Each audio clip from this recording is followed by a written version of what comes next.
Welcome back to The Explainer, everyone. Today, we're diving into something, well, honestly, it's pretty sobering. We're unpacking a socioeconomic forecast for the next 2 decades. And specifically, we're looking at the exact mechanics of what happens to the lower class, meaning folks with zero savings and no current employment, as AI accelerates and the cost of living just keeps climbing.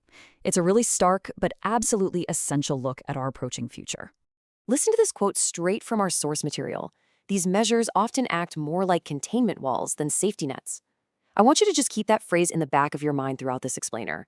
It perfectly sets up the central tension we're exploring today, which is the massive gap between the optimistic promises of government policies and the grim, systemic reality of what those policies actually do to the most vulnerable people in society. Okay, let's dive into this. Here is our roadmap for today. We'll cover 1. A bleak 20-year forecast. 2. The statistical reality check. 3. The guardrail illusion. 4. Promises versus reality. And 5. The subsistence verdict. Starting with Section 1, a bleak 20-year forecast. So we're looking at a very specific, much darker trajectory here. This is what happens when current trends in inequality and automation are just allowed to accelerate unchecked. Let's walk through this timeline. In 5 years, the great squeeze begins. This is where AI filters wipe out entry-level jobs and digital welfare starts tracking the vulnerable. By year 10, we see a structurally unemployed class emerge, basically relegated to a two-tier internet of digital sludge. Fast forward 15 years, resource wars trigger crippling energy rationing for low-income homes. And finally, at the 20-year mark, we hit the subsistence state. That's a population completely dependent on basic government income, nutrient paste, and heavy biometric surveillance. Moving right along to Section 2, the statistical reality check. You know, it's incredibly easy to dismiss that timeline as some crazy dystopian fiction, right? But the thing is, it's actually an inevitable mathematical conclusion based entirely on the data we have today. Notice the sheer scale of the imbalance here.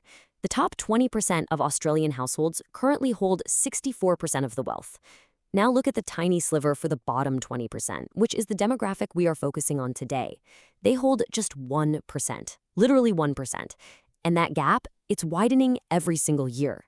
This is the incredibly bleak starting position from which the lower class is somehow expected to weather this incoming AI storm. And guys, this storm is moving fast.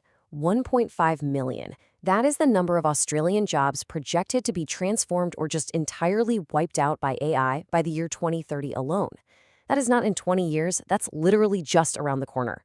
For someone who's currently unemployed, this massive displacement means the competition for whatever entry-level work is left over is going to become impossibly fierce. Now combine that job displacement with this number, $2 million. Projections show that by 2030, a median house in a capital city could hit this $2 million mark. So what does that actually mean for everyday people? Well, it means the bottom 50% of the population will be permanently locked out of homeownership, forever. It creates this cutthroat rental trap where vulnerable people are pushed further and further out to the fringes of society, into these housing deserts with zero infrastructure. Which brings us to Section 3, the guardrail illusion. And Section 4. Promises versus reality. So governments and corporations are fully aware of these terrifying trajectories, and they're proposing massive interventions. But we really need to question whether these safety nets actually serve the vulnerable or if they serve the system. Let's contrast some optimistic promises against hard mathematical constraints. First up, AI regulation. The big promise is that governments will create ethics frameworks and reskill the workforce so humans can work alongside AI. Sounds great. But the reality? Regulation moves at the glacial pace of bureaucracy, while AI moves at the blistering speed of code. By the time a law is passed, the jobs are already gone. So reskilling ultimately just turns into generic, forced compliance training tied to your welfare payments, training you for jobs that will literally just be automated 5 years later anyway. Next, let's look at housing policy, like the Housing Australia Future Fund. The promise sounds amazing. Billions invested to build affordable housing and fix the supply crisis. But let's actually do the math here.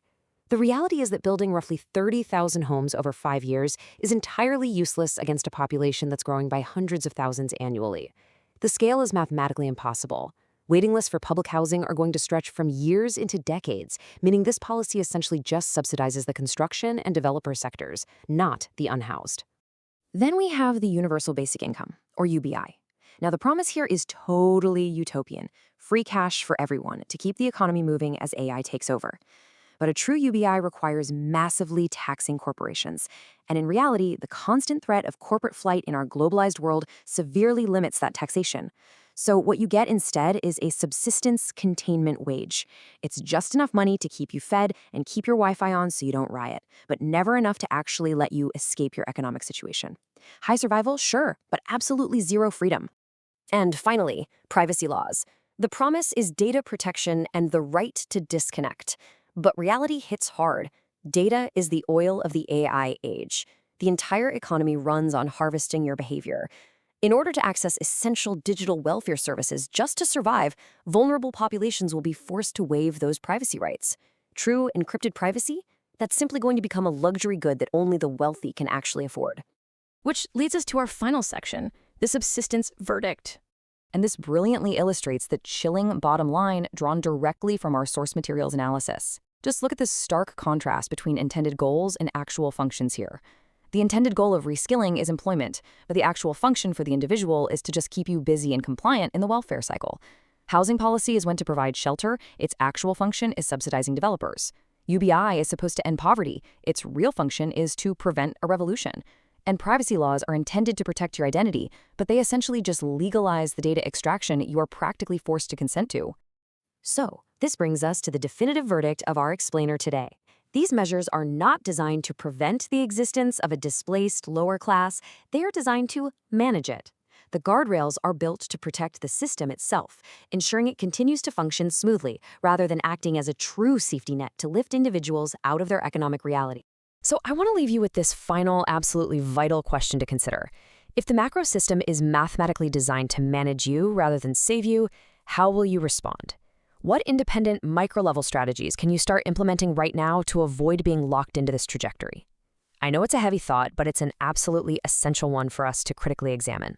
Thanks so much for joining me for this explainer, and I'll see you next time.